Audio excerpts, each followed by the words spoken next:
Let's continue talking about forces on a moving charge.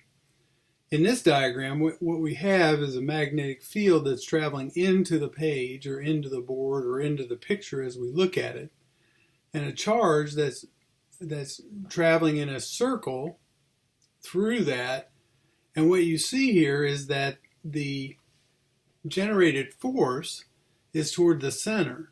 And this will remind you, of course, of uniform circular motion. And in this case, the force is going to equal to QVB, but the force is also going to equal to mv squared over r, remembering our formula from that chapter. And if you set these two equal to each other and then solve for r, you see that the radius of the circle that is formed when you have a charge traveling through a magnetic field in this way is equal to mv over qb. So let's look at something that occurs quite frequently, and that is in a tube or a television tube, the electrons are traveling in a certain direction and are affected by a magnetic field. And this is perpendicular to the magnetic field. So let's take a look at how we would calculate this.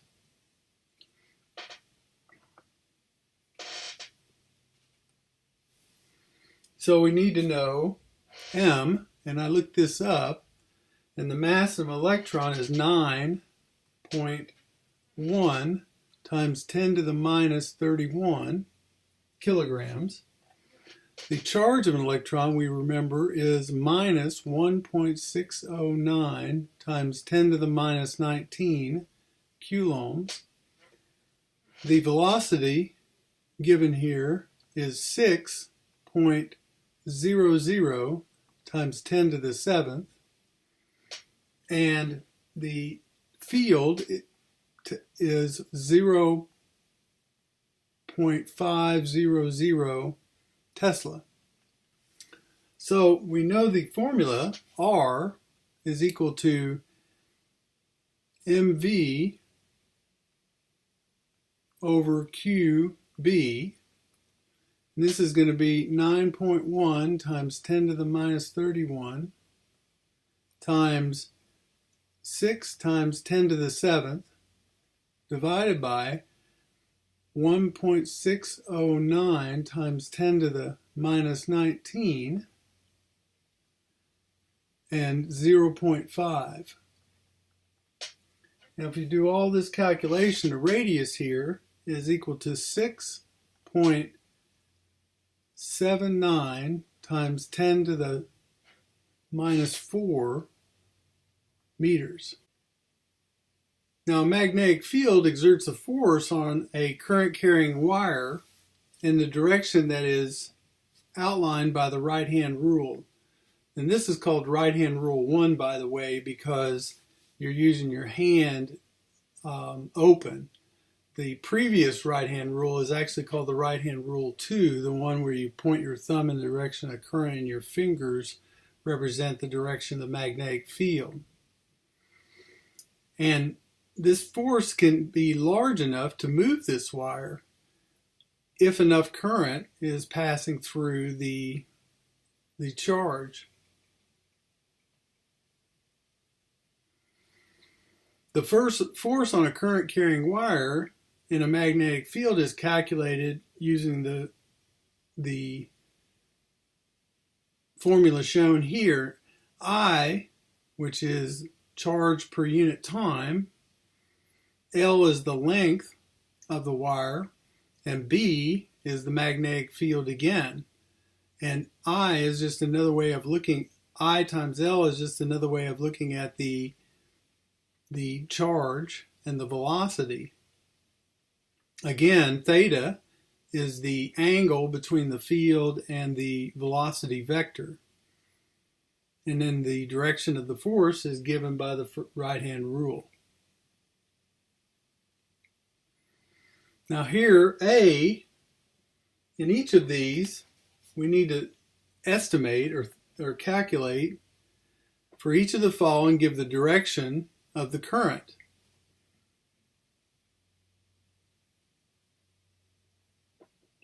And then we'll do the problem that's shown here.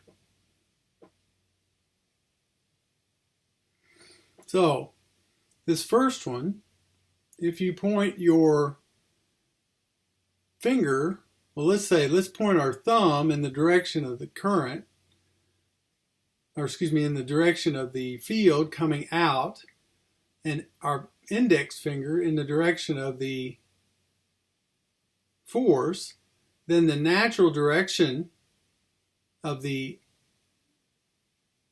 current is going to be from right to left.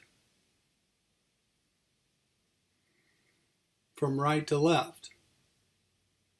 In the second one, if we point our thumb in the direction of the field and our index finger in the direction of the current, it's going to be pointing out at us.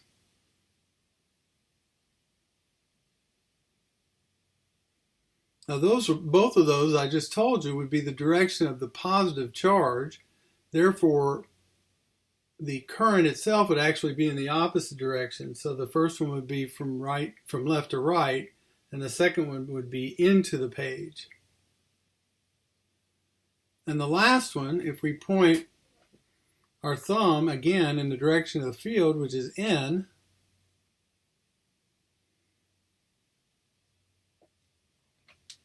and our index finger in the direction of the force, then this time the positive would be up, and therefore the current would be down.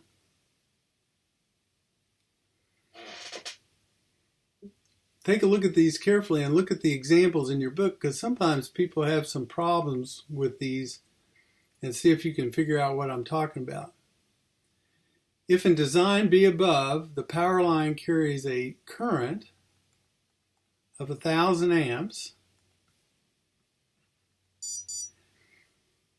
at an angle of 30 degrees to a field of that field is the Earth's magnetic field of 5.00 times 10 to the minus 5. What is the force exerted along 100 meters of the line? Now the formula involved here is given in the previous slide. F is equal to ILB sine theta. So let's use that. F is equal to ILB sine theta. In this case, it's going to be 100 or 1,000 times 100 times 5 times 10 to the minus 5 times sine of 30 degrees. So the result here is 2.5 newtons. And as it's shown here, remember that this was the design of it. So this would be north, because this is the Earth's field, and up would be west. And the current would be traveling into the page to give you this configuration. For each of the following, give the direction of the magnetic field. And then another problem like the one we just did. So in this first one, and let me reduce it again. In this first one, if we point our finger in the direction of the current and our thumb in the direction of the force, then the magnetic field would be into the page. But again, that's the direction of negatives, and so it would actually, the natural, if that were a positive, it would be into the page, so it's out of the page. The field is coming out of the page. In the second case, if we point our finger in the direction of the force into the page, and the current is down, then if the current is positive, then it would be to the right, or excuse me, to the left. I had it right the first time, to the right. Again, so if it's negatives, it'd be to the left. The last one, if we point our thumb in the direction of the force and the finger in the direction, it would be out of the page, but because it's negatives, it's going into the page. The second part of this problem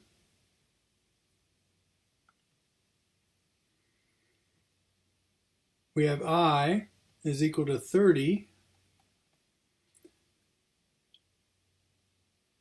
It has a force of 2.16 newtons. L is 4 centimeters or 0.04000 meters. And it's asking what the field is. Well, if we use this same formula here, and it's perpendicular so we can get rid of the sine theta, we have ILB. If we solve this for B, we get F is equal to F over IL.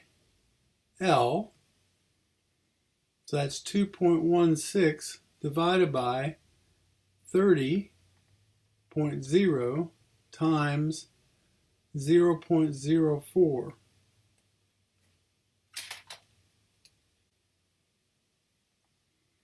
The answer here is 1.8 Tesla. And as I said, with A, it would be out of the page.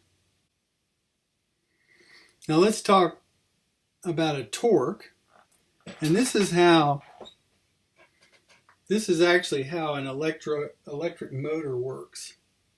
What they do is they have a loop of wire that's within a magnetic field, and they pass electricity through it, and it generates a rotational force or a torque, and that ultimately turns a shaft of some sort, etc. And so this is how an electrical motor works. And so let's see how we would calculate this. What you have here is an electrical or a magnetic field passing from north to south, left to right.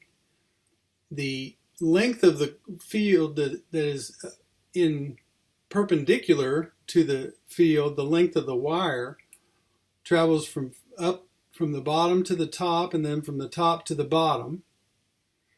And the rotation is clockwise. Now if we look at this from above, the torque equation here is going to be derived using this view. Note that the perpendicular to the loop makes an angle theta through the field is the same as the angle between W over 2 and F. So you see W over 2 represents the distance from the center shaft to either the in wire or the out wire. If you move over to B, the maximum of torque occurs when theta is right angles to the field and sine is equal to 1. C is the point of minimum when the theta is 0 because the sine of theta is 0. And then the torque reverses as it passes through the second 180 degrees. So we have to keep the loop from oscillating back and forth, we have to do something. And what they do is they set it up so that it reverses the current every 180 degrees so that you always have it in such a way that it'll always turn in the same direction.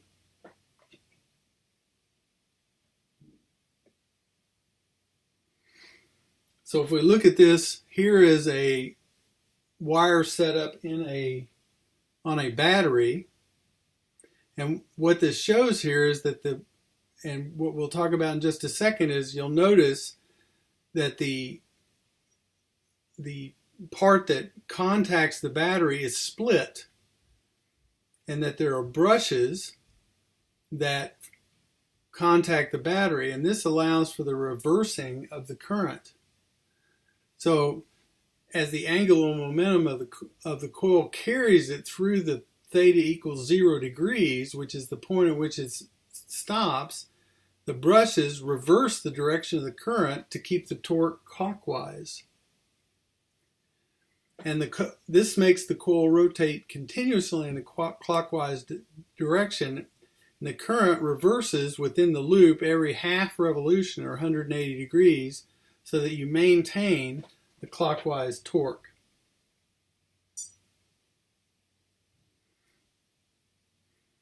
Torque in this case is equal to the number of turns, or number of wires that pass through, times I, which is the current, times A, which is the area of the loop formed by the loop, and B is the magnetic field. Theta, sine theta, is equal to the angle between the two that we've talked about before.